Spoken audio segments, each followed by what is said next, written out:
I'd fall anywhere with you, I'm by your side. Bismillahirrahmanirrahim. Assalamualaikum warahmatullahi wabarakatuh. Alhamdulillahirabbil alamin wa bihi nasta'in ala umurid dunya waddin. Assalatu wassalamu ala asyrafil anbiya'i wal mursalin sayyidina Muhammadin wa ala alihi wa sahbihi ajmain. Amma ba'du. Perkenalkan, saya Fitri Habibah, mahasiswi YIN Pontianak, jurusan Hukum Ekonomi Syariah semester 3, yang akan membuat suatu penjelasan guna memenuhi ujian akhir semester Ushul Fikih yang diampu oleh Bapak Miskali LC MHI. Baiklah, di sini saya akan menjelaskan mengenai pengertian dalalah, nasak dan mansuk. Yang pertama, pengertian dalalah. Dalalah adalah suatu petunjuk yang menunjukkan kepada yang dimaksudkan atau memahami sesuatu yang disebutkan. Pertama, disebut madlul, yaitu yang ditunjuk. Yang disebut madlul itu adalah hukum itu sendiri. Kata sesuatu yang disebutkan kedua kalinya disebut dalil, yang menjadi petunjuk. Menurut bahasa adalah maksud tertentu. Dan dalam ilmu usul fikih dapat ditegaskan bahwa dalalah adalah pengertian yang ditunjuki oleh suatu lafaz dengan kata lain petunjuk suatu lafaz kepada makna tertentu. Dalalah adalah hubungan antara al-dal dan al-madlul. Al-dal adalah lafaz dan al-madlul makna lafaz. Contohnya di sini adalah sholat. Nah, sholat ini namanya al-dal dan madlulnya itu adalah doa, yaitu yakni makna bahasa ataupun lugawinya, atau perbuatan yang diawali dengan takbir dan diakhiri dengan salam, yaitu makna istilahnya. Maka penunjukan makna sholat pada doa atau perbuatan yang diawali dengan takbir dan diakhiri dengan salam namanya dalalah. Dan untuk selanjutnya, macam-macam dalalah menurut ulama Hanafiyah. Golongan ulama Hanafiyah membagi dalalah menjadi dua bentuk, yaitu dalalah lafdiyah dan dalalah ghairu lafdiyah. Dan yang akan dibahas kali ini adalah dalalah lafdiyah. Dalalah lafdiyah adalah penunjuk kepada sesuatu. Dalalah lafdiyah adalah petunjuk berbentuk lafaz dengan dalil yang digunakan untuk memberi petunjuk kepada sesuatu dalam bentuk lafaz, suara ataupun kata. Dalam penunjukannya pada suatu makna, Imam Abu Hanifah ini membaginya ke dalam 4 makna. Yang pertama di sini adalah ibratu an-nas. Dalalah ibarah yang juga disebut ibarat nas ialah petunjuk lafaz kepada makna yang mudah dapat dipahami, baik dimaksudkan untuk suatu arti asli maupun untuk arti tabi'i. Dan makna itu memang dikehendaki oleh siyaqul kalam, yaitu rangkaian pembicaraan. Baik maksud itu asli menurut mereka atau maksud utama dari nas, dan maksud yang tidak asli atau maksud kedua yang mengikuti makna yang asli, tapi tidak disebutkan dalam nas.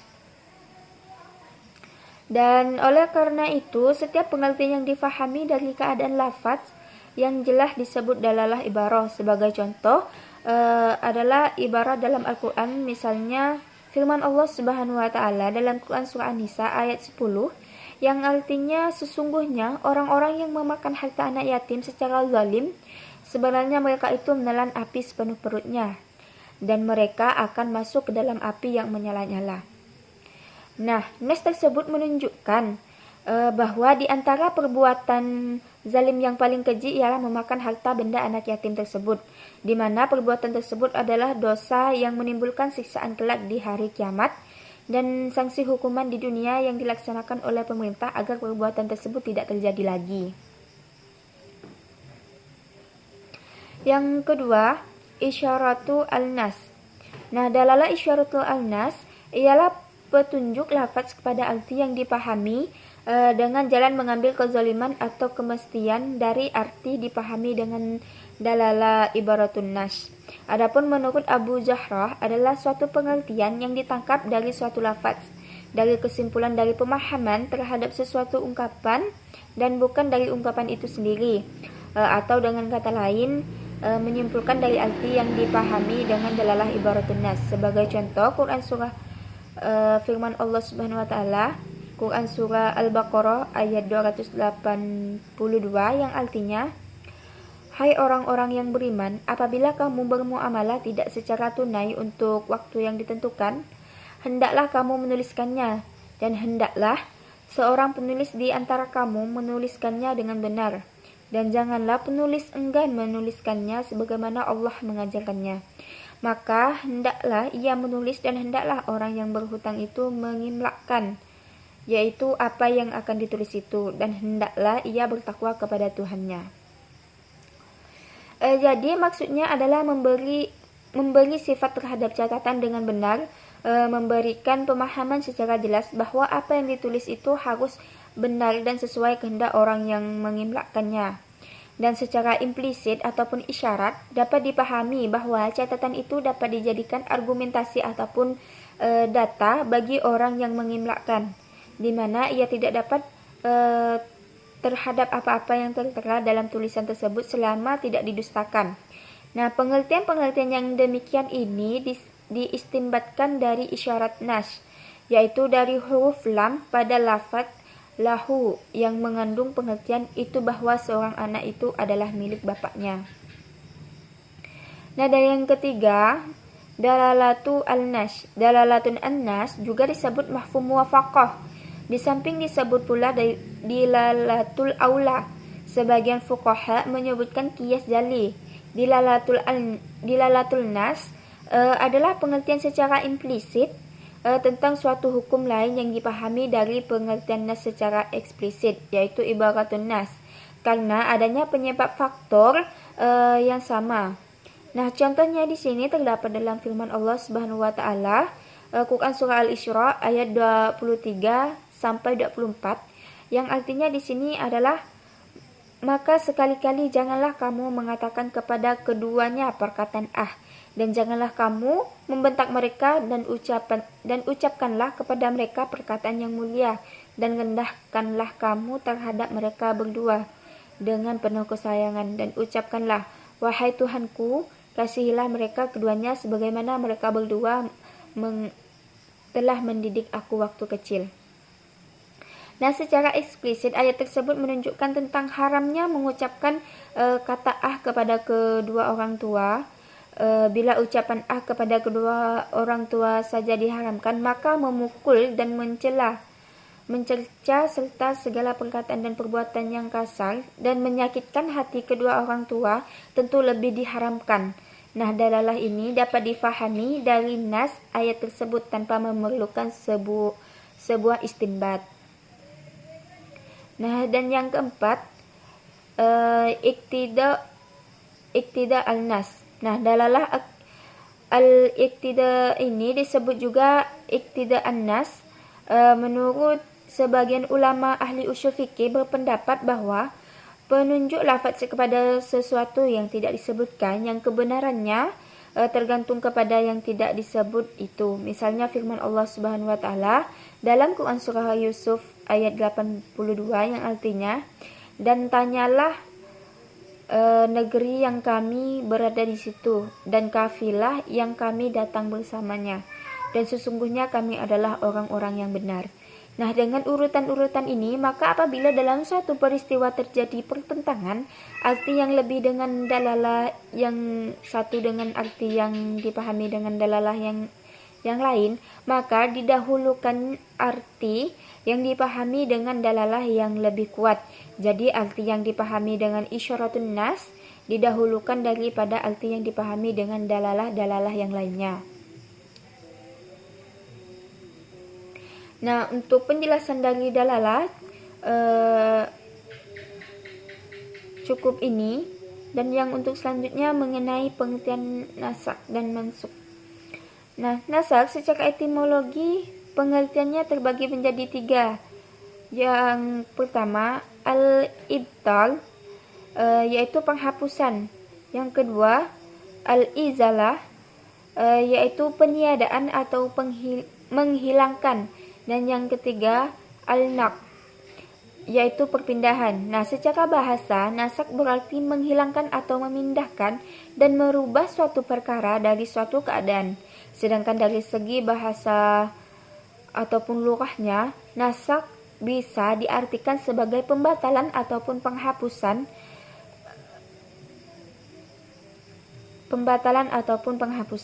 Nasak secara etimologi berarti menghilangkan, mengutip dan menyalin. Nah, ilmu ini sangat bermanfaat untuk pengamalan hadis bila ada dua hadis yang makbul, yang tanakut, yang tidak dapat dikompromikan atau diijma'.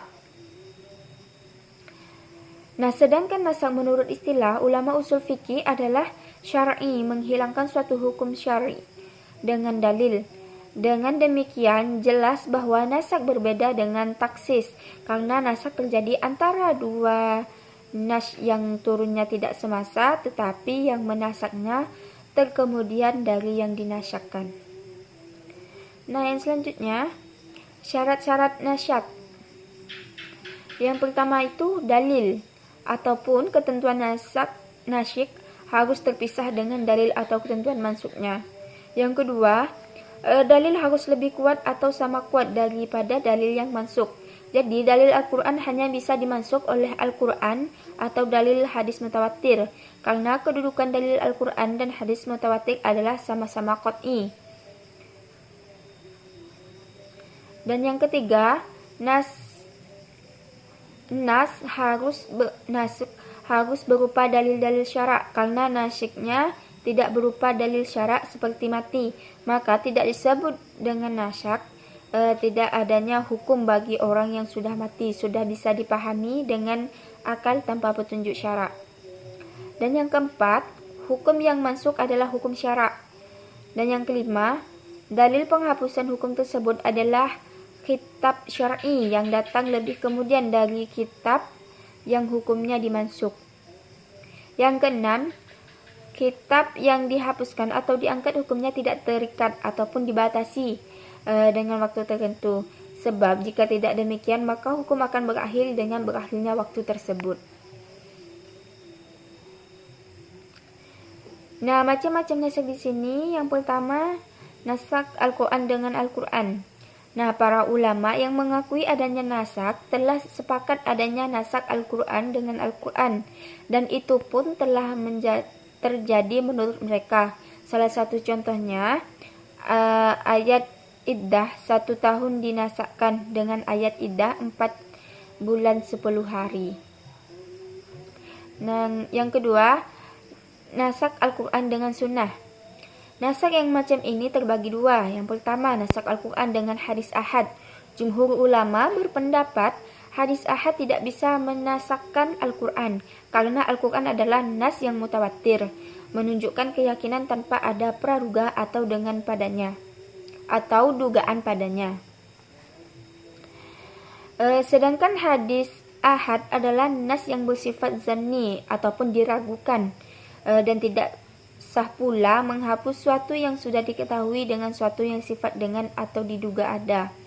Nah, yang kedua, menasyakkan Al-Quran dengan sunnah mutawatir. Pada ulama berbeda pendapat Malik, Abu Hanifah dan Ahmad dalam satu riwayat.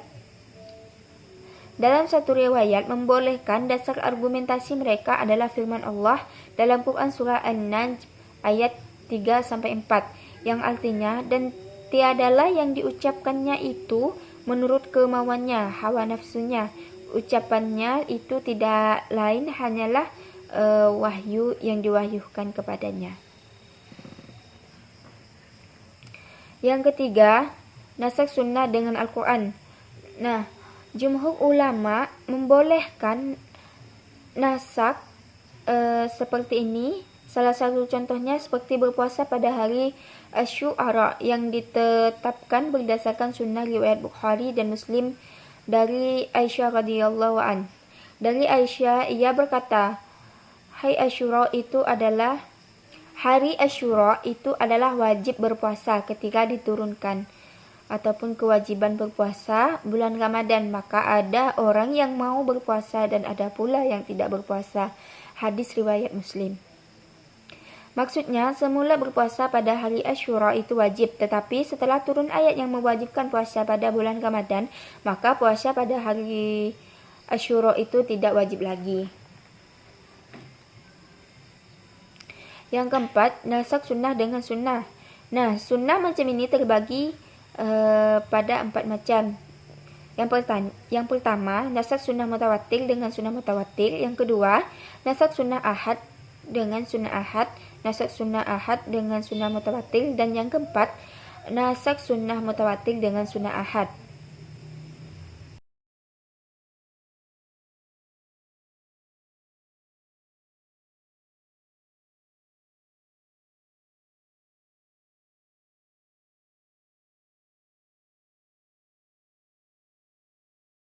Kedudukan dan hikmah keberadaan nasak. Hikmah keberadaan nasak menurut Mana Al-Qattan terdapat 4 ketentuan nasak. Yang pertama, menjadi kemaslahatan hamba. Yang kedua, pengembangan pensyariatan hukum sampai kepada tingkat kesempurnaan seiring dengan perkembangan dakwah dan kondisi manusia itu sendiri. Yang ketiga, menguji kualitas keimanan mukallaf dengan cara adanya perintah yang kemudian dihapus. Yang keempat, merupakan kebaikan dan kemudahan bagi umat. Sebab apabila ketentuan nasak lebih berat daripada ketentuan mansuk, berarti mengandung konsekuensi pertambahan pahala. Sebaliknya, jika ketentuan dalam nasikh lebih mudah daripada ketentuan mansuk, itu berarti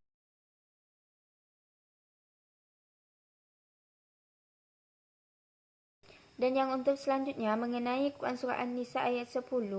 Nah, mantuk ayat ini menunjukkan haramnya memakan harta anak yatim secara aniaya. Ada yang tersirat di balik mantuk tersebut, yaitu haramnya membakar harta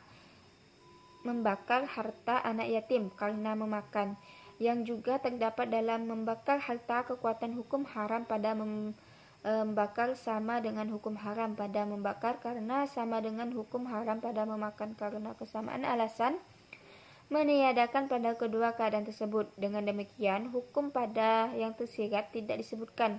Kekuatannya sama dengan hukum yang tersurat.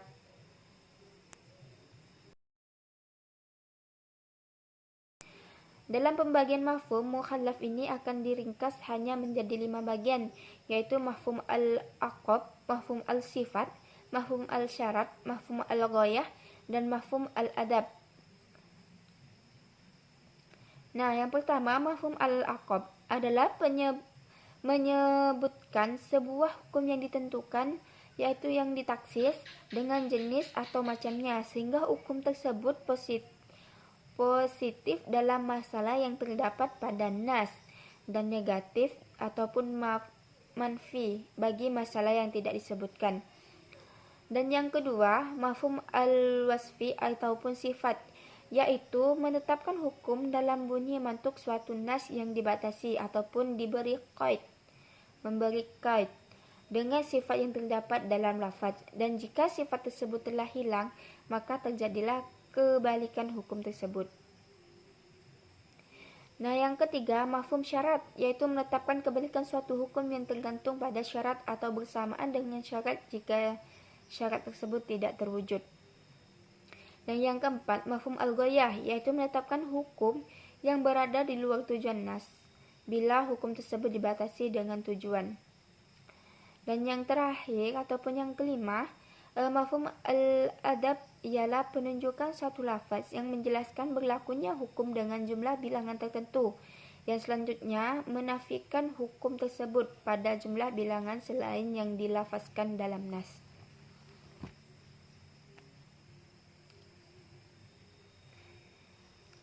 Nah, baiklah, sekian dari penjelasan saya. Semoga bermanfaat untuk kita semua. Nah, jika ada kesalahan dari penjelasan saya mohon maaf. Wabillahi taufiq wal hidayah. Wassalamualaikum warahmatullahi wabarakatuh.